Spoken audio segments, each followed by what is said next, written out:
आज का हमारा क्या टॉपिक है? आज का टॉपिक है हमारा चंद्रगुप्त मौर्य। वो हम देखेंगे। नमस्कार। 322 बीसी से 298 बीसी, ये इसका टाइम रहा है चंद्रगुप्त मौर्य का। ठीक है, पहले ओरिजिन देख लेते हैं, मौर्यन एम्पायर का ओरिजिन देख लेते हैं। ठीक है, हम ये तो देख चुके हैं कि हमें कहाँ से पता लगता है, जो मौर्यन एम्पायर के बारे में जो पुरातात्विक स्रोत हैं उनसे पता लगता है। ठीक है, लिटरेरी सोर्स हैं उनसे पता लगता है, साहित्य से पता लगता है मौर्य के इतिहास के बारे में। और जैसे अर्थशास्त्र है, चाणक्य द्वारा लिखा गया है, इंडिका मेगास्थनीज द्वारा लिखा गया है, मुद्रा राक्षस विष्णुदत्त द्वारा, अष्टाध्याय पणिनि द्वारा और विनय पिटका उपाली द्वारा, राजतरंगिणी कलह द्वारा और महाभाष्य पतंजलि द्वारा। तो ये आपको याद रखना है कि कौन से राइटर हैं, किस बुक के, किस बुक में क्या लिखा हुआ है, और कौन कौन सी बुक हैं जो मॉडर्न हिस्ट्री के बारे में बताती हैं। तो ये कुछ इंपॉर्टेंट बुक्स हैं। मैं जब आर्ट एंड कल्चर पढ़ाऊंगा उसमें भी मैं आपको एक बुक लिस्ट दूंगा और राइटर्स दूंगा, जिसमें कंप्लीट एंशियंट हिस्ट्री के राइटर्स और बुक्स होंगी, जितनी भी कंप्लीट बुक्स हैं। ठीक है, वो मैं आपको प्रोवाइड कराऊंगा, जिससे आपको इजी रहेगा एक लिस्ट के तौर पर याद रखना। ठीक है, आपको एक कंपाइलेशन एक जगह मिल जाएगा पूरा। फिर भी आप यहाँ पर पढ़ रहे हैं हम, तो यहाँ पर भी आप याद रखिए थोड़ा बहुत। तो ये तो हो गए आर्कियोलॉजिकल सोर्सेज। ठीक है, तो हम ओरिजिन देखते हैं कि जो मौर्य डायनेस्टी है, मौर्य वंश है, उसका ओरिजिन किस प्रकार से हुआ। तो ये हमने थोड़ा सा पढ़ा था कि चंद्रगुप्त मौर्य किसको मिले थे? आचार्य चाणक्य को, राजखेलम के द्वारा। कि वो एक खेल खेल रहे थे, उसके दौरान किसको मिले थे? आचार्य चाणक्य को, जब उन्होंने गणानंद ने उन्हें निकाल दिया था अपनी सभा से। उसके बाद में वो उसे 1000 काश्यपन, काश्यपन मैंने बताया था कि आपको कॉइन्स आगे आने वाले समय में जितने भी राजा महाराजा रहेंगे सभी अलग अलग कॉइन्स चलाएंगे, तो आपको कॉइन्स के बारे में पता होना चाहिए, यानी कि सिक्कों के बारे में, उनकी मुद्राओं के बारे में पता होना चाहिए कि कौन कौन सी मुद्रा है। ठीक है, तो यहाँ पर काश्यपन यानी कि सिल्वर कॉइन चलते थे। तो काश्यपन को बोला जाता था सिल्वर कॉइन्स। तो 1000 सिल्वर कॉइन्स में चंद्रगुप्त मौर्य को इन्होंने खरीदा था। लेकिन यहाँ पर दो कॉन्फ्लिक्ट्स हैं, वो मैं आपको बताऊंगा। दो नहीं बल्कि तीन हैं। वो किस तरह से हैं? चंद्रगुप्त मौर्य के ओरिजिन के बारे में पढ़ेंगे। इसके ओरिजिन के बारे में, चंद्रगुप्त मौर्य के ओरिजिन के बारे में। जैसे यहाँ पर लिखा है वैशाल। वैशाल का मतलब होता है लोअर कास्ट। किस में लिखा गया है? मुद्रा राक्षस में लिखा गया है। ये बुक है जो किसने लिखी है? विष्णुदत्त ने लिखी है। तो मैं इस वैशाल के बारे में बताऊंगा। ठीक है, जो वैशाल है उसका मतलब होता है लो ओरिजिन। ठीक है, विष्णुदत्त ने इस वजह से इसे लिखा है अब, क्योंकि इनका विष्णुदत्त का मानना था कि जो चंद्रगुप्त मौर्य हैं वो जो हैं वो विलेज के हेडमैन की पुत्री के लड़के हैं। ठीक है, यानी कि जो सरपंच की पुत्री के लड़के हैं और लो कास्ट से हैं। जो किससे हैं? लो कास्ट से। गणानंद के समय में गणानंद खुद एक लोअर कास्ट से था। ठीक है, तो उसके समय में जितने भी हेडमैन्स थे वो सभी लोअर कास्ट से थे।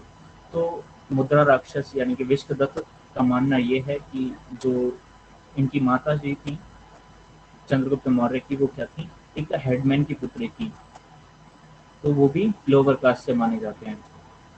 दूसरी ओर सेंड्रोकोटस बोला गया है इसे मेगास्थनीज द्वारा। मेगास्थनीज ने इंडिका में सेंड्रोकोटस बोला है। सेंड्रोकोटस यानी कि सुप्रीम, यानी कि जो सर्व जीत हो। ठीक है, उसके बाद में इनकी दो थ्योरीज और रहती हैं। पहला कि इन्हें पिपलीवन का राजा मतलब उत्तराधिकारी माना गया है। इनकी माता का नाम मूरा माना गया है। और ये कहाँ माना गया है? ये बाकायदा, ठीक है, बुद्धिस्ट टैग हुआ है कि ये क्षत्रियन रिपब्लिक लैंड से थे। चंद्रगुप्त मौर्य क्षत्रिय थे, रिपब्लिक क्लैन से थे। और उनके पिताजी जो थे वो कहाँ के राजा थे? वो पिपलीवन के राजा थे। ठीक है, इनकी माता का नाम मूरा बताया जाता है। वहीं पर जो आचार्य चाणक्य द्वारा लिखा गया अर्थशास्त्र है, उसमें अर्थशास्त्र में चंद्रगुप्त मौर्य के बारे में क्या लिखा है आचार्य चाणक्य ने? आचार्य चाणक्य कहते हैं कि जो चंद्रगुप्त मौर्य हैं वो नंदवंश के समय में एक जो दासी थी नंदवंश के राजसभा में, उनके पुत्र हैं। ठीक है, तो इन्हें दासी पुत्र बताया गया है किसके द्वारा? आचार्य चाणक्य द्वारा। ठीक है, तो ये तीनों थ्योरीज हैं, तीन थ्योरीज हैं इसके ओरिजिन को लेकर, चंद्रगुप्त मौर्य के ओरिजिन को लेकर। हम ये देख चुके हैं कि मीटिंग विद चाणक्य, चाणक्य से उनकी मीटिंग कैसे हुई थी। विंध्याचल रेंज में इन्हें मिले थे आचार्य चाणक्य। उसके बाद इन्हें, और ये सभी चीज़ें चंद्रगुप्त मौर्य के बारे में डिस्कस करती हैं। दूसरी चीज़ हम देखते हैं कि ये तो हमने देखा कि जब चाणक्य को मगध से घनानंद ने निकाल दिया, तो वो अवंती के अराउंड विंध्याचल में एक बच्चे को देखते हैं राजखेलम खेलते हुए, ठीक है। उस बच्चे को मैच्योर डिसीजन लेते हुए वो देखते हैं, तो वो निश्चय करते हैं कि मैं अपना घनानंद से जो बदला है वो इसी के द्वारा पूर्ण करूंगा और भारत को एक सक्षम सम्राट प्रदान करूंगा। तभी वो खरीदते हैं उस बच्चे को 1000 काश्यपन। तो आपको मुद्राओं का ध्यान रखना है। काश्यपन सिल्वर कॉइन को बोलते हैं। ऐसे ही काफ़ी सारी मुद्राएं हैं, मैं आगे बताता चला जाऊंगा जैसे पढ़ते चले जाएंगे, ठीक है। मैं एक पूरा चार्ट कॉइन्स को लेकर भी दूंगा, ठीक है। किस राजा ने कौन कौन से कॉइन्स स्टार्ट किए थे, और वो भी हम किस में देखेंगे, आर्ट एंड कल्चर में, ठीक है। तो यहाँ पर आप ये याद रखिए कि कितने कॉइन्स में खरीदा था आचार्य चाणक्य ने उन्हें, ठीक है। तो 1000 काश्यपन्स में खरीदा था। उसमें आगे देखते हैं। क्लियर है यहाँ तक सभी चीज़ें? उनके चंद्रगुप्त मौर्य के ओरिजिन के बारे में चीज़ें क्लियर हैं। चंद्रगुप्त मौर्य का ओरिजिन, उसके बाद में उनके टाइटल्स, टाइटल्स किस बुक में क्या क्या टाइटल दिए गए हैं, ठीक है। उनकी आचार्य चाणक्य से भेंट किस प्रकार से हुई, उसके बाद में हम देखते हैं चंद्रगुप्त मौर्य का घनानंद के साथ जो संबंध हुआ, जो उनके साथ एनकाउंटर हुआ, वो देखेंगे, ठीक है। जितने भी चंद्रगुप्त मौर्य के साथ घनानंद के काफ़ी सारे किस्से रहे हैं, ठीक है। इन्होंने काफ़ी कम अवस्था में ही, यानी कि जब से चाणक्य को चंद्रगुप्त मौर्य मिले तभी से घनानंद को इन्होंने परेशान करना स्टार्ट कर दिया, ठीक है। वो काफ़ी सारे किस्से हैं, लेकिन हम जो है वो वॉर टैक्टिक्स को देखेंगे, ठीक है, जो यानी कि लार्ज स्केल पर की गई। उसके बाद में हम देखते हैं कि चंद्रगुप्त मौर्य ने एक मिशन स्टार्ट किया नंद वंश के खिलाफ। वो मिशन किसके द्वारा किया गया? हेल्ड बाय आचार्य चाणक्य। देखते हैं कि जो चंद्रगुप्त हैं वो एक छोटी स्मॉल आर्मी, ठीक है, एक स्मॉल आर्मी ऑर्गेनाइज करते हैं, एक छोटी आर्मी बनाते हैं। वो आर्मी किसकी मदद से बनाते हैं, ठीक है। तो ये परवाता का जो क्लैन था उनकी मदद से एक स्मॉल आर्मी बनाते हैं, यानी कि इन्हें आउटसाइड हेल्प मिलती है नंदवंश के खिलाफ, ठीक है।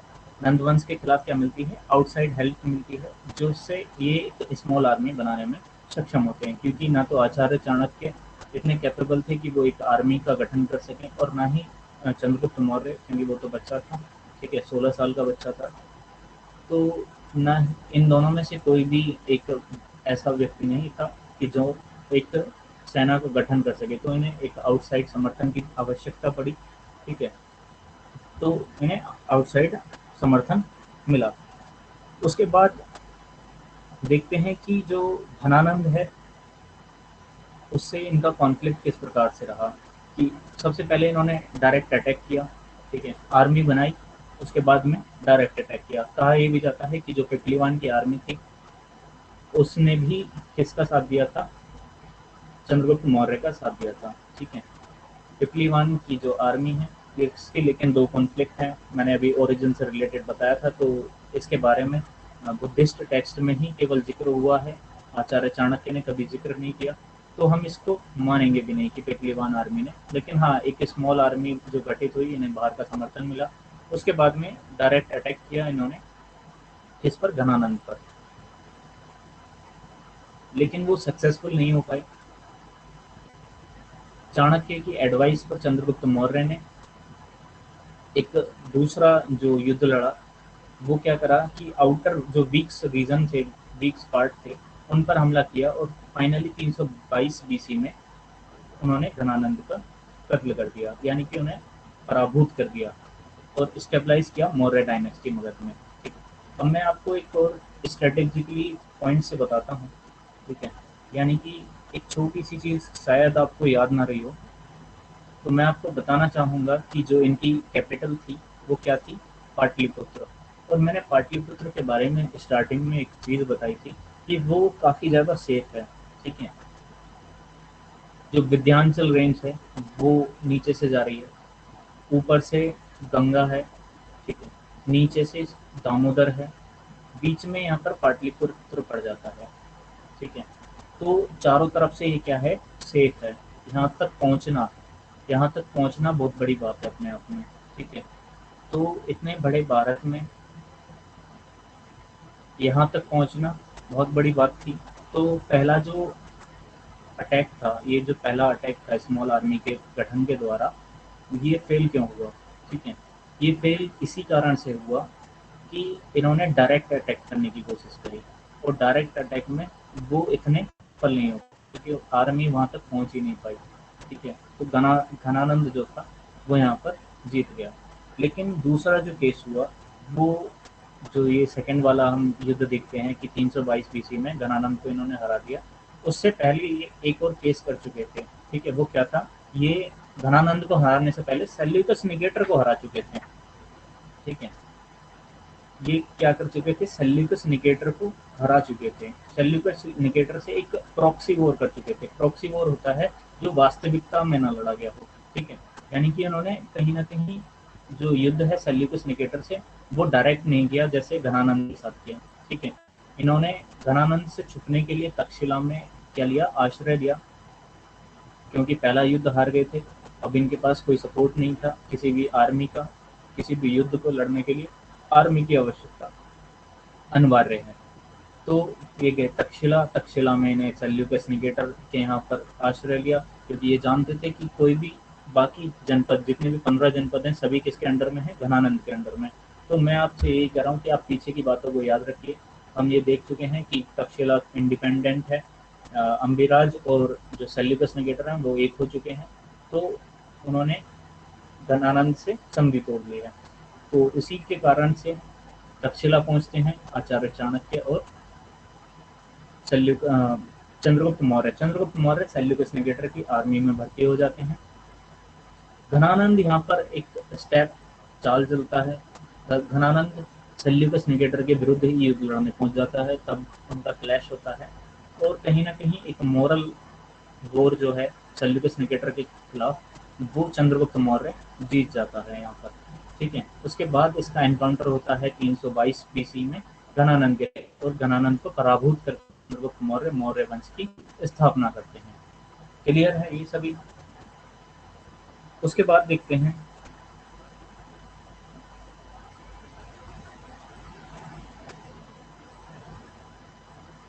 चंद्रगुप्त मौर्य और सेल्यूकस निकेटर के बीच में स्ट्रगल काफी लंबे समय से चल रहा था।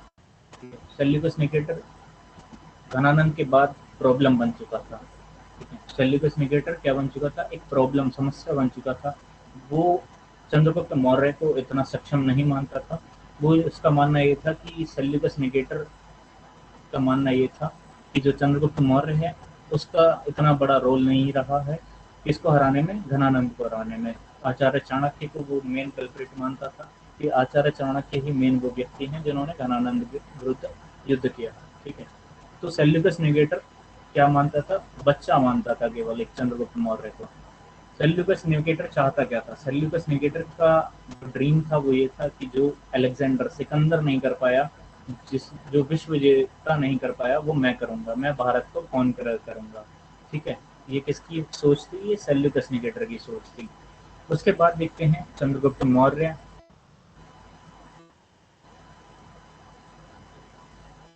But he defeated in return the following treaty was sign, ठीक है। चंद्रगुप्त मौर्य से हार चुका था सेल्यूकस निकेटर। ये जो वॉर है, ये जो सेल्यूकस निकेटर हारा, एग्जैक्ट जो डेट है वो है आपका 303 बीसी में, ठीक है। तो इतना समय लगा, 303 बीसी, तो इतना समय लगा था चंद्रगुप्त मौर्य को, ठीक है, क्योंकि काफी मोरल वॉर, जो सेल्यूकस निकेटर है उसने एक डायरेक्ट वॉर एनेक्सेशन नहीं किया था, ठीक है। क्योंकि सेल्यूकस निकेटर कहीं ना कहीं ये जानता था कि जब तक आचार्य चाणक्य हैं तब तक एक डायरेक्ट वॉर करना मूर्खता होगी, ठीक है। तो उसने एक प्रॉक्सी वॉर लड़ा था, तो काफी ईयर 20 साल लगभग चला था एक प्रॉक्सी वॉर, तो उसी के साथ में चंद्रगुप्त मौर्य यहाँ पर जीत जाते हैं। उसके बाद एक क्या होती है, ट्रीटी, संधि होती है। किसी भी युद्ध में संधि काफी महत्वपूर्ण है। संधि में होता क्या है, 303 बीसी में संधि होती है। संधि में होता क्या है,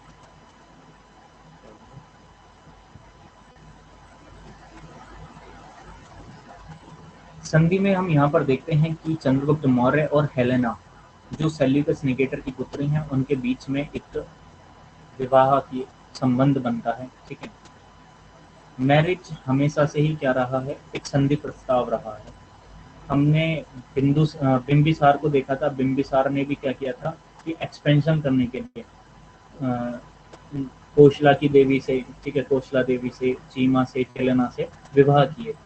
तो संधि के रूप में हेलेना के साथ विवाह संबंध जोड़ा जाता है। ये आचार्य चाणक्य का प्रस्ताव था कि सेल्यूकस निकेटर दोबारा कभी ये विचार न लाएं अपने मन में कि मैं मगध पर हमला कर दूं। तो उससे उन्होंने क्या किया, हेलेना से विवाह, बहुत सारी मैरिज की। चंद्रगुप्त मौर्य ने नहीं, चंद्रगुप्त मौर्य ने केवल 2 विवाह किए थे। पहला विवाह घनानंद की सिस्टर से, जिससे जिनका पुत्र रहा बिंदुसार। ठीक है।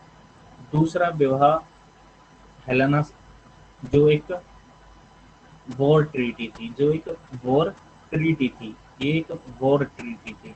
हेलेना से विवाह करना चंद्रगुप्त मौर्य की इच्छा नहीं थी, वो आचार्य चाणक्य की युक्ति थी। ठीक है, कौटल्य इसी वजह से कहा गया है आचार्य चाणक्य को, क्योंकि उनकी नीतियां बहुत, बिंदुसार ने, हाँ, बिंदुसार ने बहुत सारे विवाह किए हैं, उसको हम देखेंगे भी। और 101 सन्स रहे हैं, 101 पुत्र रहे हैं बिंदुसार के, तो उसको भी देखेंगे। ठीक है, अशोक का एमरजेंस देखेंगे, अशोक का ओरिजिन देखेंगे, तो काफ़ी इंटरेस्टिंग है बिंदुसार और अशोक। ठीक है, तो आगे देखेंगे। सेल्यूकस निकेटर और चंद्रगुप्त देख रहे हैं इस समय। चंद्रगुप्त मौर्य ने 2 विवाह किए थे केवल, एक घनानंद से, घनानंद की बहन से, और दूसरा सेल्यूकस निकेटर से। ठीक है, सेल्यूकस निकेटर के साथ दूसरा जो ट्रीटी हुई, दूसरी जो मैत्रिक संबंध हुए, वो था पहला मैरिज। ठीक है, दूसरा चंद्रगुप्त मौर्य को 4 स्टेट्स अफगानिस्तान के दहेज में मिले। ठीक है, दहेज में मांगे उन्होंने, आचार्य चाणक्य ने वो क्षेत्र मांगा जो कभी किसने, ग्रीक्स ने कब्जाया था। ठीक है, ग्रीक्स ने कब्जाया था। आपको याद है ईरानियन इन्वेजन, याद है आपको? मैंने बताया था कल ही, हाँ, कल की क्लास में बताया था कि ईरानियन इन्वेजन, डरायस थर्ड ने अफगानिस्तान के कुछ पार्ट्स को अपने अंडर में ले लिया था। हेरत, कंधार, काबुल और अक्रांत को। ठीक है, और डरायस को किसने हराया, अलेक्जेंडर ने, सिकंदर ने। ठीक है, सिकंदर की विरासत किस पर आई, सिकंदर की विरासत किसे मिली, सेल्यूकस निकेटर को। सेल्यूकस निकेटर को किसने हराया, चंद्रगुप्त मौर्य ने। तो आचार्य चाणक्य कहीं ना कहीं ये जानते थे कि ये हमारा ही पार्ट है अफगानिस्तान वाला, तो हमें वापस चाहिए। तो इन्होंने क्या करा, दहेज में ले लिया ये। ठीक है, जैसे मुझे इससे एक बात याद आ गई, आपको बता देता हूँ कि कल ही मैं देख रहा था एक रिपोर्टर, अटल बिहारी वाजपेयी की बात है। ठीक है, अटल जी पाकिस्तान एक प्रेस कॉन्फ्रेंस में गए थे। वहाँ पर उन्होंने, एक रिपोर्टर ने उनसे पूछा कि मैं आपसे विवाह करना चाहती हूँ और मुझे मुंह दिखाई में कश्मीर चाहिए। तब अटल जी ने मुस्कुराते हुए कहा था कि मैं भी विवाह के लिए आपसे तैयार हूँ, लेकिन पाकिस्तान में मुझे पूरा पाकिस्तान चाहिए दहेज में। ठीक है, तो इससे यही बात याद आ गई, आचार्य चाणक्य की नीतियों से वे काफ़ी प्रभावित रहे हैं अटल जी। तो मैंने ये बात इसी वजह से यहाँ पर बोली है। तो अफगानिस्तान मांग लिया उन्होंने, अफगानिस्तान के जितने भी स्टेट्स अंडर में थे, चारों में। ठीक है, तो ये टैक्टिक्स रही हैं आचार्य चाणक्य की, चाणक्य नीति, इसी वजह से उन्हें कौटल्य बोला गया है। मैगस्थनीज को एम्बेसडर बनाकर चंद्रगुप्त मौर्य की कोर्ट में भेजा गया। ठीक है, चंद्रगुप्त मौर्य, मैगस्थनीज वही हैं जो हमने देखा था कि जिन्होंने काफ़ी सारे जो राइटर हैं अच्छे एम्बेसडर रहे हैं। ठीक है, इन्होंने चंद्रगुप्त मौर्य के बारे में काफ़ी कुछ लिखा है, इन्होंने मौर्य डायनेस्टी के बारे में काफ़ी कुछ लिखा है। डाउरी में इतने सारे स्टेट, हाँ बिल्कुल, अटल जी ने तो पूरा पाकिस्तान मांग लिया था दहेज में, तो इन्होंने तो केवल हैरत, कंदेर, काबुल और अक्रांत ही मांगे हैं। कोई दिक्कत नहीं है, चलो आगे देखते हैं। ये जो है स्ट्रेटेजीज, ये वॉर ट्रीटी हैं, आपको याद रखनी है ये बाकायदा, ठीक है।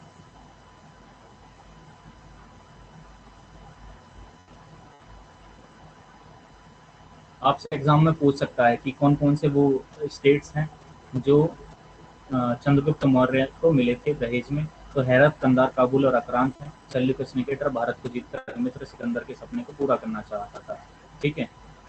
उसके मित्र को अब चंद्रगुप्त मौर्य से युद्ध करना पड़ा, परंतु वह पराजित हो गया। तो मौर्य को आचार्य चाणक्य ने तैयार ही किसके लिए किया था? सेल्यूकस निकेटर के लिए, ठीक है। बाद में चंद्रगुप्त मौर्य और हेलेना, ये वॉर संधि है, ठीक है, संधि है, आपको याद नहीं है। संधि क्या हुई? सेल्यूकस निकेटर की पुत्री हेलेना का विवाह, दूसरा अफगानिस्तान के कुछ पार्ट्स, और तीसरा मेगास्थनीज को चंद्रगुप्त मौर्य की कोर्ट में राजदूत के रूप में भेजा गया। क्लियर है? क्लियर है यहाँ तक? चलो आगे चलते हैं।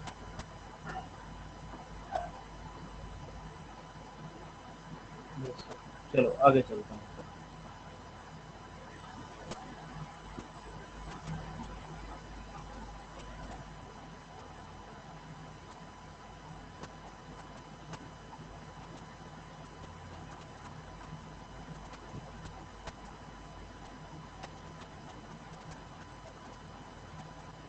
हाँ, आपको कुछ और यहाँ पर एक थोड़ा सा आपके लिए डिटेल में हो जाएगा, लेकिन फिर भी आप सुन लीजिए, ठीक है। मैं आपको ग्रुप में भी डाल दूंगा कि हेरत को जो उस समय पर अलेक्जेंडर ने नाम दिया था, ठीक है, हेरत को नाम दिया था एरिया। हेरत को क्या नाम दिया गया? एरिया। और दूसरा आपका कंधार जो है, कंधार वाला पार्ट, उसे क्या नाम दिया गया था? अर्कोशिया। क्या नाम दिया गया था? अर्कोशिया। तीसरा जो आपका है काबुल वाला पार्ट, काबुल को क्या बोला गया था? काबुल को परपोंश दिया बोला गया था, परपोंश दिया, ठीक है। और जो आपका बलूचिस्तान आक्रांत वाला पार्ट है, उसे ग्रोदेशिया बोला गया था। क्या बोला गया था? ग्रोदेशिया, ठीक है। मैं जानता हूँ कि आप लोगों के एग्जाम में जो एसएससी वाले एग्जाम है उसमें ये पूछा नहीं जाता, ठीक है। फिर भी इन फ्यूचर आप कोई यूपीएससी का या यूपीपीसीएस का करते हो तो उसमें हो सकता है कि पूछ ले। अक्सर फैक्ट वैसे कम पूछे जाते हैं, लेकिन फिर भी डिटेल में पूछ सकता है। यूपीएससी है, कुछ भी पूछ सकता है, अनप्रेडिक्टेबल एग्जाम होता है। तो रिलीजियस आइडियोलॉजी को देखते हैं। रिलीजियस आइडियोलॉजी कि चंद्रगुप्त मौर्य की रिलीजियस बिलीफ्स क्या थे। काबुल अफगानिस्तान में है, फिर कौन है? हाँ बिल्कुल। इनिशियली बुद्धिज्म, ठीक है। स्टार्टिंग में जो इनकी रिलीजियस आइडियोलॉजी थी, रिलीजियस बिलीफ था, वो किसमें था? बुद्ध धर्म में था, चंद्रगुप्त मौर्य का, ठीक है। बाद में वो जैन धर्म में कन्वर्ट हो गए। अगर हम स्टार्टिंग की बात करें, और ज़्यादा स्टार्टिंग की बात करें, तो वो हिंदू धर्म को फॉलो करते थे, हिंदुइज्म को फॉलो करते थे। हिंदुइज्म में भी सैविज्म को, ठीक है। उसके बाद में बुद्धिज्म, उसके बाद में जैनिज्म। बुद्धिज्म से काफ़ी प्रभावित रहे थे, लेकिन जैनिज्म को इन्होंने काफ़ी अच्छे से अपनाया, क्योंकि इन्होंने फिर फर्स्ट जैन काउंसिल भी कराई, ठीक है। आप लोगों को याद होगा कि फर्स्ट जैन काउंसिल कब हुई थी? जल्दी बताइए सभी लोग, ठीक है। उसके बाद में फर्स्ट डिवीज़न हुआ जैन धर्म का। उन्होंने दिगंबर पंथ को चुना। दो पार्ट्स में डिवाइडेड हुआ था, श्वेतांबर और दिगंबर, ठीक है। दिगंबर को चुना, बिल्कुल। ट्रेवल टू श्रवण बेदयाला भद्रपाहु, ठीक है। और उसके बाद श्रवण बेदयाला जो दिगंबर का हेडक्वार्टर था, वहाँ पर पहुँच गए। श्रवण बेदयाला आपका कर्नाटका में है, भद्रबाहु के साथ। भद्रबाहु इनके मित्र थे, ठीक है। उनके साथ कहाँ पर पहुँचे? साल्वेशन प्राप्त करने के लिए, ठीक है। साल्वेशन प्राप्त करने के लिए श्रवण बेदयाला पहुँचे।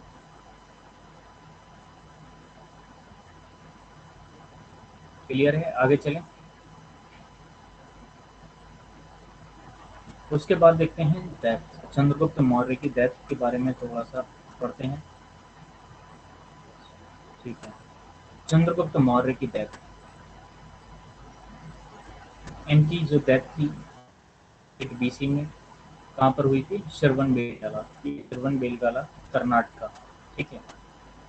He renounced all the atrocity of life and adopted संलेखन ritual for death, ठीक है। संलेखन रिचुअल जैन धर्म की एक परंपरा है, ठीक है, जिसे इच्छा मृत्यु भी बोलते हैं। 298 ईसा पूर्व में श्रवण बेलगाला कर्नाटक में इनकी मृत्यु हुई। उन्होंने जीवन की सभी तपस्याओं को त्याग दिया, ठीक है, और मृत्यु के लिए संलेखन अनुष्ठान को अपनाया, ठीक है। ये एक रिचुअल है, ये एक क्या है, अनुष्ठान है। किस तरह का अनुष्ठान है कि इसमें इंसान एक बंद कमरे में अपने प्राण त्यागता है अपनी इच्छा से, तो इसे क्या बोला जाता है, इच्छा मृत्यु। और वो किस तरह से प्राण त्यागता है, वो अपने थ्रू मेडिटेशन, यानी कि जो मेडिटेट करते करते अपने प्राणों का त्याग कर देता है, तो इसी को क्या बोला जाता है, संलेखन बोला जाता है। क्या बोला जाता है, संलेखन बोला जाता है, ठीक है। ये देखिए आप कि मैंने लिखा हुआ है यहाँ पर संलेखन रिचुअल के बारे में बताया हुआ है। संलेखन रिचुअल क्या होता है, ये एक जैन फाइनल रिचुअल है अटेनिंग एनलाइटमेंट, ठीक है, by renouncing everything in life and leads toward death in the enclosed room. यह जीवन में सब कुछ त्याग कर, ठीक है, मुक्ति प्राप्त करने का एक जैन अंतिम अनुष्ठान है, और संलेखन कमरे की एक बंद कमरे में किया जाता है, ठीक है। और किसके थ्रू किया जाता है, मेडिटेशन के थ्रू। एक मेडिटेशन फॉर्म में बैठ जाता है व्यक्ति और संलेखन की रिचुअल्स को अपनाता है। क्लियर है यहाँ तक आपको चंद्रगुप्त मौर्य का ओरिजिन क्लियर है, चंद्रगुप्त मौर्य का conflict with Ganananda, conflict with Seleucus Nicator, उनका रिलीजियस बिलीफ और उनका डेथ और डेथ रिचुअल। क्लियर है ये सभी चीज, ठीक है। तो आगे देखते हैं। उसके बाद आते हैं इनके पुत्र बिंदुसार। बिंदुसार के बारे में पढ़ते हैं। बिंदुसार जो थे काफी मॉडरेट राजा रहे हैं, ठीक है, ना ही ज्यादा बेस्ट और ना ही ज्यादा बेकार, ठीक है, मॉडरेट रहे हैं। 298 बीसी से 273 बीसी, 298 बीसी टू 273 बीसी तक इनका शासनकाल रहा है। टाइटल बोला गया है बिंदुपाल, बिंदुपाल और भद्रसार और अमित्रघात, ठीक है। बिंदुसार, बिंदुपाल, भद्र इन्हें क्यों बोला गया है, ठीक है।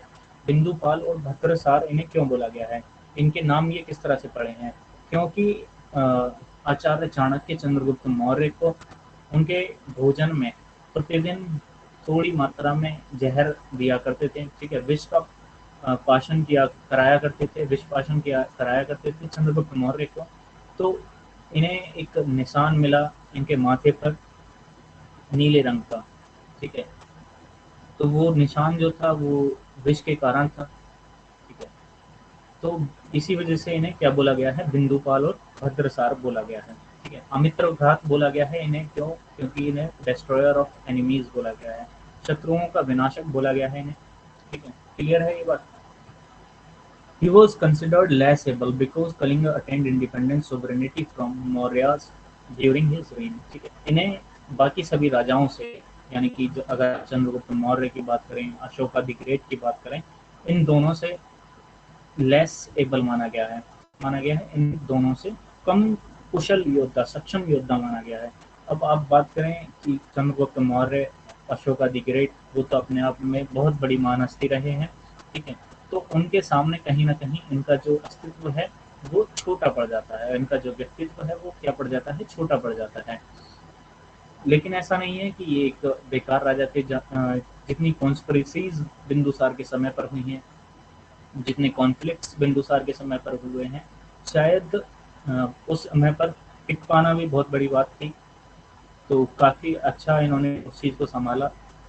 तो 298 बीसी से 273 बीसी तक इनका समय काल रहा, समय सीमा रही इनकी, ठीक है। इनके 3 नामों से टाइटल दिए गए, बिंदुपाल, भद्रसार, अमित्रघात। आगे देखते हैं बिंदुसार के बारे में।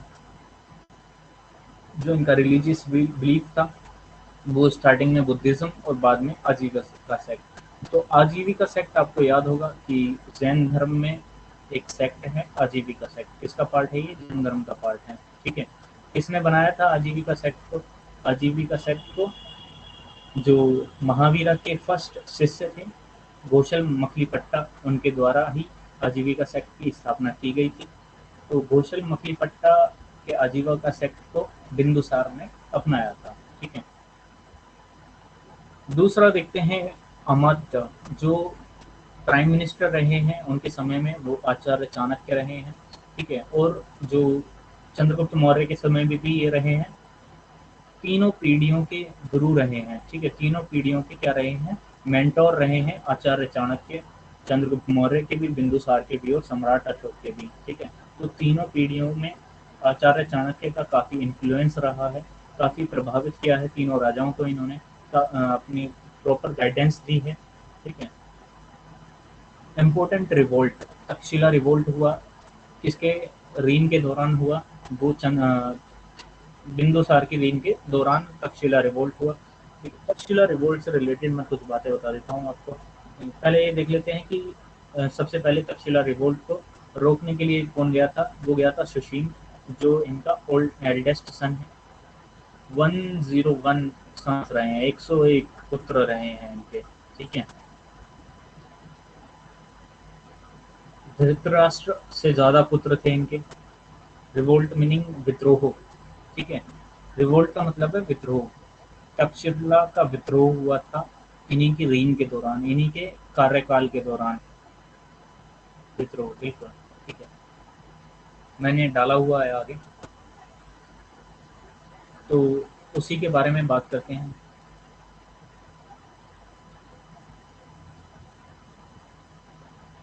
ठीक है, महत्वपूर्ण विद्रोह यहाँ पर तक्षशिला विद्रोह जो है वो काफ़ी इम्पोर्टेंट रहा है, इन्हीं के रीन में रहा है। तो समय को ना गवाते हुए तक्षशिला रिवोल्ट को पढ़ते हैं। थोड़ा सा मैं आपको बता देता हूँ वर्बली कि तक्षशिला रिवोल्ट क्या था, क्यों हुआ था। ठीक है, तक्षशिला का जो रिवोल्ट है वो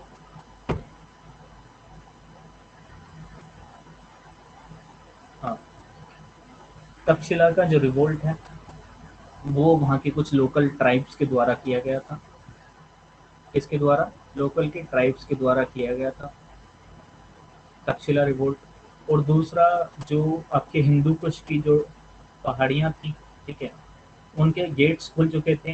तो अफगानिस्तान के कुछ जो रेबलियन थे वो भी एंटर कर चुके थे तक्षशिला। तो तक्षशिला एक मरुभूमि की तरह बन चुका था। ठीक है, आए दिन उत्पात मचाए जाते थे, कोई भी शासनकाल नहीं रहा था। चंद्रगुप्त मौर्य के समय के बाद जैसे ही चंद्रगुप्त मौर्य अटेंड साल्वेशन के लिए जाते हैं तभी यहाँ पर उत्पात स्टार्ट हो जाता है। ठीक है, चंद्रगुप्त बिंदुसार इस चीज़ को पर्सनली जाकर नहीं रोकते हैं, वो अपने सबसे बड़े पुत्र, ज्येष्ठ पुत्र सुशील को भेजते हैं उसे रोकने के लिए, लेकिन वो वहाँ पर जाकर हार जाता है। ठीक है, क्योंकि जो ये हिंदू कुश की जो रेबेलियन थे, ठीक है, उनके चंद्रगुप्त मौर्य और आचार्य चाणक्य के साथ एक ट्रीटी थी, संधि थी। क्या, किस प्रकार की संधि थी मैं आपको बता देता हूँ। इनकी ये संधि थी कि जब सेल्यूकस निकेटर को हराया था चंद्रगुप्त मौर्य ने, तभी इन्हीं रेबेलियंस को भी उन्होंने छुड़ाया था। ठीक है, सेल्यूकस निकेटर से इन रेबेलियंस को छुड़ाया था। तो इनके सामने इनके समक्ष एक संधि रखी गई। ये इतने पावरफुल थे, ये ट्राइब जो इतनी पावरफुल थी, इनका मानना ये था, आचार्य चाणक्य अपने अर्थशास्त्र में इनका जिक्र भी करते हैं। ये बोलते हैं कि इन्हें द्वारपाल माना गया है भारत का। ठीक है, क्या माना गया है, इन्हें भारत का द्वारपाल माना गया है। ये हिंदू कुश की पहाड़ियों पर गेट बनकर खड़े हुए थे। ठीक है, अलेक्जेंडर की सेना से इन्होंने युद्ध लड़ा था और काफ़ी भारी मात्रा में अलेक्जेंडर को नुकसान भी पहुंचाया था इन्होंने। ठीक है, उसके बाद सेल्यूकस निकेटर से काफ़ी भारी मात्रा में इन्होंने युद्ध लड़ा और काफ़ी नुकसान पहुंचाया, लेकिन सेल्यूकस निकेटर ने इन्हें बंदी बना लिया था। ठीक है, तो चंद्रगुप्त मौर्य ने इन्हें फ्री कराया और एक ट्रीटी की कि आप भारत की सुरक्षा करेंगे, हिंदू को जितने भी, क्योंकि अभी तक हमने देखा कि जितने भी आक्रमण हुए हैं, ईरानियन इन्वेजन हो, ग्रीक इन्वेजन हो या फिर आपका मैसेडोनियन इन्वेजन हो, सभी कहाँ से हुए हैं, खाइबर पास से, हिंदू कुश की पहाड़ियों से हुए हैं। तो इन्होंने इसकी सुरक्षा के लिए इन्हें नियुक्त किया। ठीक है, लेकिन ये भी चंद्रगुप्त मौर्य के बाद रेबेलियस बन जाते हैं। ठीक है, उसके बाद ये तक्षशिला में आकर उत्पात मचाते हैं और वहाँ की कुछ जो लोकल ट्राइब थे वो वहाँ पर उत्पात मचाते हैं। तो उसी को रोकने के लिए, उसी विद्रोह को रोकने के लिए, वहाँ पर शांति बनाने के लिए, वहाँ पर जो राज व्यवस्था थी उसको बनाए रखने के लिए किसे भेजते हैं? बिंदुसार अपने सबसे ज्येष्ठ पुत्र सुशीम को भेजते हैं। और उस समय पर सुशीम की जो आयु थी वो 19 ईयर्स थी। ठीक है, 19 ईयर्स का सुशीम था। यहाँ पर काफी बड़ा सुशीम लेकर जाता है, लेकिन जो ये रेबेलियस थे, काफी पावरफुल होने के कारण सुसीम को यहाँ पर हरा देते हैं। लेकिन उसके बाद में सम्राट 16 ईयर्स की एज में, 16 वर्ष की आयु में, अकेले बिना किसी सेना के यहाँ पर तक्षशिला पहुंचते हैं। ये काफी बड़ी चीज थी। अशोक के जीवन में दो सबसे महत्वपूर्ण युद्ध रहे हैं, एक तो तक्षशिला वॉर और दूसरा आपका कलिंग वॉर। तो तक्षशिला वॉर में ये अकेले गए थे बिना किसी सेना के, जहाँ पर सुशीम पूरी सेना के साथ, इतनी बड़ी मगध की सेना, सबसे विशाल सेना थी पूरे संसार की उस समय पे, उस सेना को उन विद्रोहियों ने हरा दिया था। ठीक है, तो वहां पर 16 साल का एक अकेला बच्चा गया और वहां पर ये जीत कर भी आया। ठीक है, उसने इन सभी को क्या किया? हरा दिया। लेकिन जो ये रेबेलियन थे, उनमें से जो एक इनका लीडर था, ठीक है, वो उसने, और वहां पर एक महंत थे, ठीक है, जो तक्षशिला यूनिवर्सिटी है उनके महंत, उन्होंने अशोक को समर्थन किया, अशोक को सपोर्ट किया। और इस रेबेलियस उसी के दौरान, इसी रिवोल्ट के दौरान, इन्होंने पहला अपना स्तंभ, अपना धम्म, अपने धम्म की स्थापना की थी। अशोक ने अपने धम्म की जो स्थापना थी वो कहाँ पर की थी? तक्षशिला में की थी। जब हम अशोक को पढ़ेंगे तब इस चीज को देखेंगे, आर्ट एंड कल्चर में इस चीज को देखेंगे। लेकिन फिर भी यहाँ पर मैं एक बात बता देता हूँ, तक्षशिला रिवोल्ट देख रहे हैं तो तक्षशिला रिवोल्ट के बारे में पढ़ रहे हैं तो उसके बारे में बता देता हूँ कि जो अशोक ने अपने धम्म की सबसे प्रथम बार स्थापना की थी वो कहाँ पर की थी? तक्षशिला में। ठीक है, कहाँ पर की? तक्षशिला में। तक्षशिला में ही इन्होंने अपने चारों स्तंभों का, जो इनके चार स्तंभ थे, जो इनकी चार आइडियोलॉजीज थी, उनकी स्थापना की थी। ठीक है, काफी अलग प्रकार के व्यक्ति थे, इनकी सोच कुछ हटती थी। इनकी सोच पर जो इनका प्रभाव था वो इनकी माता धर्मा का था। धम्म क्या होता है? धम्म होता है नीतियाँ, धम्म होता है जो कानून होता है, धम्म होता है जो रूल्स होते हैं। ठीक है, हम वही, जो रूल्स वही जो रूलर माने। ठीक है, तो इनके जो धम्म थे, जो इनके रूल्स थे, वो क्या थे? सोवरेनिटी, सत्यता, ठीक है, कर्मठ। तो ये इनके कुछ धम्म थे। हम अशोक को पढ़ेंगे तो उनके धम्म के बारे में पढ़ेंगे काफी कुछ। लगभग इनके 10 धम्म थे, 10 इनकी रूल्स थे। ठीक है, अल्टीमेटली क्या माना गया है? धम्म को नियम माना गया है इनका। ठीक है, धम्म को क्या माना गया है? धम्म को ही धर्म, धर्म या फिर धम्म, बुद्ध बौद्ध धर्म में धर्म को क्या बोला गया है? धम्म बोला गया है। क्या बोला गया है? धर्म को धम्म बोला गया है केवल। ठीक है, बाकी वो क्या है? धर्म ही है, रूल्स ही है। ठीक है, तो मेजरली अशोक के 10 रूल्स थे, उनके बारे में 10 धम्म थे, उनके बारे में पढ़ेंगे। ठीक है, अभी यहाँ पर ये देखते हैं कि चार, उन 10 में से 4 धर्म की, 4 धम्मों की स्थापना अशोक के स्तंभों के रूप में, जो अशोक स्तंभ है आज भी हमारे कॉन्स्टिट्यूशन में काफी माना जाता है। ठीक है, वो अशोक जो एम्बलम है, अशोक जो हमारा नेशनल एम्बलम है, वो कहाँ पर और कब इन्होंने एस्टेब्लिश किया था? तक्षशिला में। ठीक है, कब एस्टेब्लिश किया था? तक्षशिला रिवोल्ट के दौरान ही इन्होंने एस्टेब्लिश किया था उसको। ठीक है,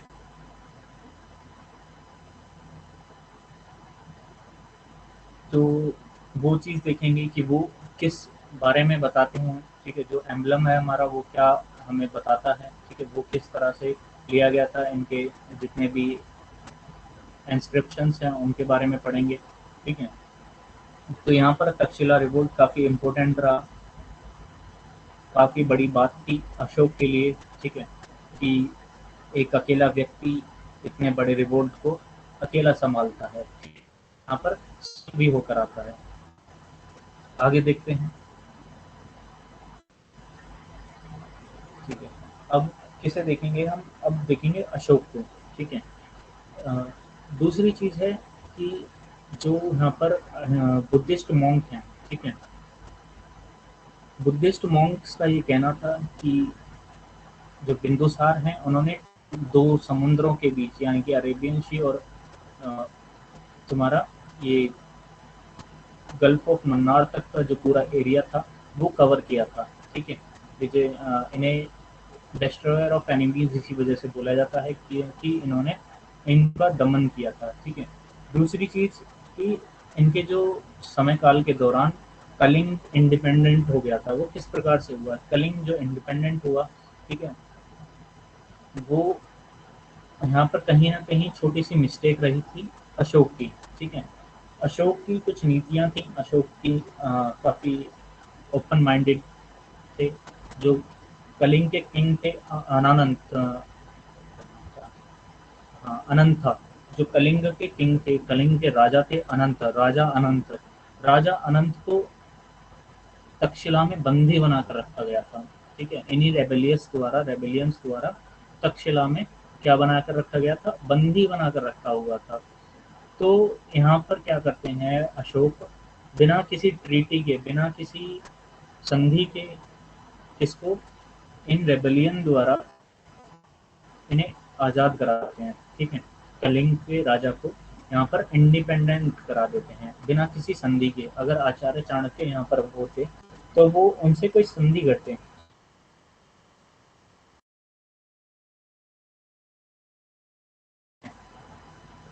युवक है के बारे में इतना कुछ जानता नहीं था, तो केवल मानवता के बारे में जानता था। मानवता के प्रारूप में इन्होंने क्या किया? कलिंग के राजा यहाँ पर आज़ाद करा दिया। ठीक है, यहाँ से जाने के बाद कलिंग का जो पार्ट है ये आज का आपका उड़ीसा वाला पार्ट है। ठीक है, यहाँ से जाने के बाद जब कलिंग राजा अपने यहाँ पर पहुंचे तो इन्होंने एक सशक्त सेना के साथ अपने घोषित कर दिया। ठीक है, तो कहीं ना कहीं जो के बिना संधि के यहाँ पर अशोक की रही थी जो इन्हें बाद में उठानी पड़ी, भुगतनी पड़ी कलिंग वॉर के दौरान। ठीक है, कलिंग का जब युद्ध हुआ तो ये इन्हीं राजा अनंथा के साथ हुआ था। ठीक है, तो वो काफ़ी प्रॉब्लमेटिक रहा था इनके साथ में। जो इनकी पुत्री थी कौरवकी, कुछ उनका भी काफ़ी बड़ा रोल रहा था इस युद्ध में। ठीक है, तक्षशिला में भी कौरवकी ने साथ दिया था अशोक का। और जो कलिंग का वॉर था कहीं ना कहीं जो उसकी भूमिका थी वो भी किसने बांधी थी? कौरवकी ने बांधी थी। ठीक है, तो काफ़ी इम्पोर्टेंट है। किंग अनंता बिल्कुल लो मोरल के व्यक्ति थे। कोई भी नैतिकता नहीं थी, कोई भी एक धर्म नहीं था, कोई नीति नहीं थी। ठीक है, तो उनसे कुछ ज़्यादा एक्सपेक्टेशन भी नहीं थी। ठीक है, उसके बाद में देखते हैं अशोक को। कल हम पढ़ेंगे सम्राट अशोक को। सम्राट अशोक के बारे में थोड़ी एक दो कुछ बात देख लेते हैं। ठीक है, बाकी सम्राट अशोक को अच्छे से पढ़ेंगे। तो जो कॉन्फ्लिक्ट्स थे चंद्रगुप्त मौर्य के, चंद्रगुप्त मौर्य का ओरिजिन देखा हमने यहाँ पर। चंद्रगुप्त मौर्य के कॉन्फ्लिक्ट्स देखे। चंद्रगुप्त मौर्य के कॉन्फ्लिक्ट, सबसे पहला कॉन्फ्लिक्ट हुआ घनानंद के साथ, दूसरा कॉन्फ्लिक्ट हुआ सेल्यूकस निकेटर के साथ। हमने उनके ओरिजिन में ही ये भी देखा कि आचार्य चाणक्य और जो चंद्रगुप्त मौर्य है उनका मिलन किस प्रकार से हुआ, कहाँ पर उनका मिलन हुआ, कैसे उन्हें आगे की भूमिका उन्होंने बांधी थी। ठीक है, और आचार्य चाणक्य के भी हमने बैकग्राउंड देखा कि क्या जरूरत आन पड़ी थी कि एक साधारण व्यक्ति को उन्हें एक राजा के रूप में चुनना पड़ा। ठीक है, आगे हम उसके बाद में देखते हैं कि किस प्रकार से उन्होंने रिचुअल्स को, उनकी आइडियोलॉजीज को पढ़ा हमने। ठीक है, चंद्रगुप्त मौर्य की आइडियोलॉजी जो थी उसको देखा। उसके बाद में उनके डेथ रिचुअल को देखा। ठीक है, डेथ के बारे में देखा। संलग्न रिचुअल के बारे में देखा। संलग्न रिचुअल क्या था कि एक बंद कमरे में मेडिटेशन के द्वारा अपने जीवन का अंत करना, उसी को क्या बोला गया? संलग्न रिचुअल बोला गया। उसके बाद में हम बिंदुसार को देखते हैं। बिंदुसार के टाइटल को देखते हैं। ठीक है, 3 टाइटल दिए गए थे उन्हें। बिंदुपाल और क्या नाम है, डिस्ट्रॉयर ऑफ फोर्ट्स के नाम से भी एक टाइटल दिया गया था। ठीक है, तो उसके पीछे की हमने स्टोरी को देखा। कि किस प्रकार से उन्हें टाइटल दिए गए थे, क्यों उन्हें टाइटल दिए गए थे। बाद में हम देखते हैं बिंदुसार के दौरान, बिंदुसार के समय अंतराल के दौरान कि कुछ रिवोल्ट्स हुए थे, जिसमें से दो इम्पोर्टेंट रिवोल्ट थे। पहला कि कलिंग का इंडिपेंडेंट हो जाना, सोवरीन हो जाना। दूसरा तक्षशिला रिवोल्ट। तक्षशिला रिवोल्ट में हमने देखा कि सुशील बड़ी सेना के साथ फेल हो गया और दूसरी तरफ अशोक जो था वो अकेले रहकर भी इस पूरे विद्रोह को शांत कर देता है। ठीक है, उसकी जो आइडियोलॉजीज थी, उसकी जो माता थी, उनकी जो विचारधारा थी, उनकी कुछ आइडियोलॉजीज जो अशोक को प्रभावित करती हैं। ठीक है, अशोक के जीवन को हम बहुत अच्छे से देखेंगे, एनालाइज करेंगे कि अशोक की जो आइडियोलॉजी जो उन पर एक इम्पैक्ट रहा। ठीक है, इनिशियल स्टेज में उनका इम्पैक्ट उनकी माता का ज़्यादा रहा। ठीक है, उनकी माता का नाम धर्मा था, जिसके नाम पर ही उनके जो रूल्स हैं, रेगुलेशंस हैं, उनको धम्म बोला जाता है, तो वो उन्होंने अपनी माता के नाम पर दिया है। ठीक है, उसके बाद हम देखते हैं कि उनकी माता के प्रभाव के बाद वो निकल कर आते हैं, आचार्य चाणक्य के प्रभाव उन पर पड़ने लगता है। तो आचार्य चाणक्य की कुछ नीतियाँ भी उनके उसमें दिखाई पड़ती हैं शासनकाल में। आचार्य चाणक्य का प्रभाव दिखाई पड़ता है। आचार्य चाणक्य के बाद किसका प्रभाव, बिंदुसार का प्रभाव पड़ता है। ठीक है, उसके बाद में बिंदुसार के बाद में अहंत आनंद का काफी प्रभाव पड़ता है। ठीक है, कौरवकी का काफी प्रभाव पड़ता है उनके जीवन पर। उसके बाद में हम देखते हैं कि कलिंग वॉर का काफी प्रभाव पड़ता है, हृदय परिवर्तन हम देखते हैं कलिंग के बाद में।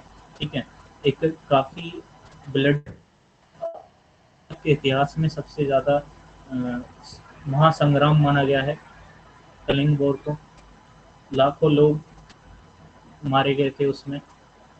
उसके बाद में हम देखते हैं कि जो बुद्धिज्म था, जो एक शांति का मार्ग किस प्रकार से उन्होंने अपनाया। ठीक है, तो काफ़ी इम्पैक्ट रहे हैं उनके जीवन में, लोगों के काफ़ी प्रभावित हुए हैं वो। बीच में उन्हें एक टाइटल दिया गया था चंडाल का। ठीक है, तो वो चंडाल किस प्रकार से बने, किस प्रकार से एक बहुत भौतिकवादी। ठीक है, स्टार्टिंग में क्या थे, वो एक बहुत भौतिकवादी, बहुत ही मानवतावादी व्यक्ति थे। उनका ये मानना था कि अगर जिस चीज़ को हम दे नहीं सकते, उस चीज़ को हम ले नहीं सकते। यानी कि उनके जीवन के जो पूरे विचार थे वो काफ़ी ओपन माइंडेड थे। वो ये जानते थे कि अगर हम किसी को जीवन दे नहीं सकते तो हम उसका जीवन ले भी नहीं सकते। तो उस चीज़ को लेकर उनके काफ़ी अच्छे विचार रहे थे। तो वो विचार परिवर्तित किस प्रकार से हुए, वो ऐसे राजा किस प्रकार से बने कि उन्होंने ये ठाना कि मैं विश्व विजय पर निकलूंगा। हम उनकी विश्व विजय की यात्रा देखेंगे। ठीक है, विश्व विजय की यात्रा में उनके कुछ वॉर्स में जो लास्ट का वॉर रहा वो कलिंग वॉर किस प्रकार से, ऐसा नहीं था कि कलिंग वॉर के बाद में उन्होंने कोई युद्ध नहीं लड़ा। उन्होंने उसके बाद भी काफ़ी युद्ध लड़े, लेकिन उस लार्ज स्केल पर जो ब्लडिएस्ट माइंडसेट से वो निकले थे, कि जिस माइंडसेट से अलेक्जेंडर निकला था, सिकंदर निकला था। अगर सिकंदर की तरह माइंडसेट उनका चेंज नहीं होता कलिंग वॉर में, ठीक है, तो हो सकता था कि वो वर्ल्ड के सबसे ग्रेटेस्ट और लार्जेस्ट एम्पायर का भी निर्माण कर सकते थे। ठीक है, इतनी क्षमता वो रखते थे। अलेक्जेंडर से कहा यह जाता है कि अलेक्जेंडर से ज़्यादा क्षमता रखते थे सम्राट अशोक। तो उसी चीज़ के बारे में, उसी आइडियोलॉजी के बारे में देखें। ठीक है, क्या उनकी आइडियोलॉजीज थी, किस चीज़ उनको इम्पैक्ट पड़ा, उनके गल भी करना पड़ा उन्हें गद्दी को लेकर। ठीक है, 101 भाइयों में से सबसे बड़े नहीं थे, पहली चीज़ मिडिल थे। ठीक है, उसके बाद में भी काफ़ी ट्रेजेडीज रहीं। मात्र ये 16 साल की एज है यहाँ पर, अपने पिता से वो 14 साल की आयु में मिले थे। ठीक है, तो उन 14 साल में वो वन में रहे, उस चीज़ का देखेंगे। ठीक है, के बाद में इन्हें गद्दी किस प्रकार, पूरा स्ट्रगल देखेंगे, उनके जीवन को अच्छे से एनालाइज करेंगे, क्योंकि एकमात्र जो हिंदू राजा हैं, ठीक है, अशोका द ग्रेट, हमारे इतिहास के सबसे महान, पूरे विश्व के इतिहास के, हमारे केवल हमारे इतिहास के नहीं, पूरे विश्व के इतिहास के सबसे महान राजाओं में इनका नाम अंकित है। पूरे गौरव के साथ आज भी हम इनके कुछ चीज़ों का अपने कॉन्स्टिट्यूशन में बाकायदा इस्तेमाल करते हैं। हम अशोक चक्र के बारे में, अशोक धम्म के बारे में, अशोक एम्बलम के बारे में, काफ़ी चीज़ों का अपने आइडियोलॉजीज़ पर इनकी जो विचारधारा थी वो काफ़ी वाइड विचारधारा थी। तो इनकी जो इम्पोर्टेंट है चीज़ वो क्या है, आइडियोलॉजी है, तो इनकी विचारधारा है। तो हम इनकी विचारधारा को सूक्ष्मता से देखेंगे। ठीक है? तो यहाँ तक किसी को अगर कोई डाउट है तो वो पूछ सकता है। तो आज की क्लास को यहीं रैप अप करते हैं। हमने एक क्विक रिवीजन भी देख लिया है। कोई डाउट है तो आज की क्लास को यहीं रैप अप करते हैं, कल मिलते हैं।